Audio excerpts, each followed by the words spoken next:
Hai semua, hari ini saya nak bawa korang jalan-jalan di satu tempat di Melaka bernama Cafe Markisa. Tempat ni tak jauh pun dari tempat saya di Segamat. Ini adalah Port Rahsia di Melaka. Kawasan kedai dia sangat besar dan luas, memang muat untuk anggaran 300 orang.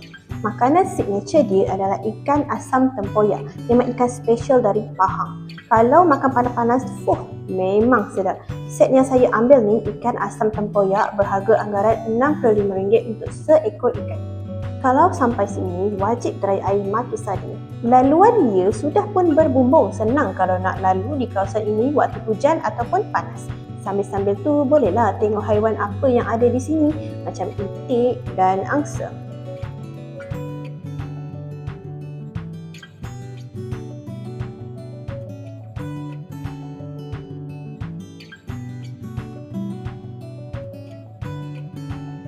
Dah kenyang makan, jom kita naik Eco Cruise Tasik Cincin. Teringin juga nak healing sambil naik Eco Cruise Tasik Cincin ni. Harga dia murah je kalau nak naik. Bila dah naik ni, boleh nampak pemandangan best Cafe Markisa. Rupanya mereka juga ada buat sewaan villa. Banyak villa yang terdapat di situ.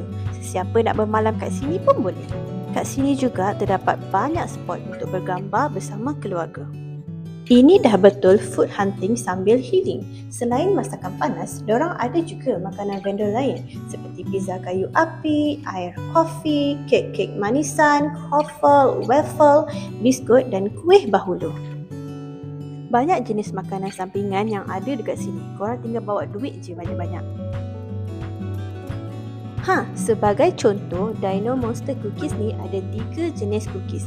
Kalau nak rasa dulu sebelum beli, boleh je.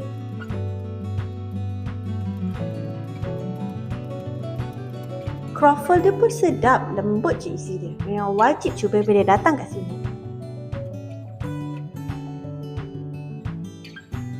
Tempat ni agak terpencil ke dalam, memang hidden gem betul. Masuk je rasa macam, betul ke tempat ni? Sebab memang cantik betul. Nak habiskan masa dalam sehari pun boleh kat sini. Kedai ni buka dari 11 pagi sampai 11 malam. Tutup pada hari Selasa. Datang Melaka tapi tak nak hadap jam, nak relax-relax, rasanya korang semua patut datang sini. Kat sini korang jangan risau, memang ada kemudahan awam untuk pelanggan seperti tandas dan surau disediakan. Jom bawa family healing di tempat ni.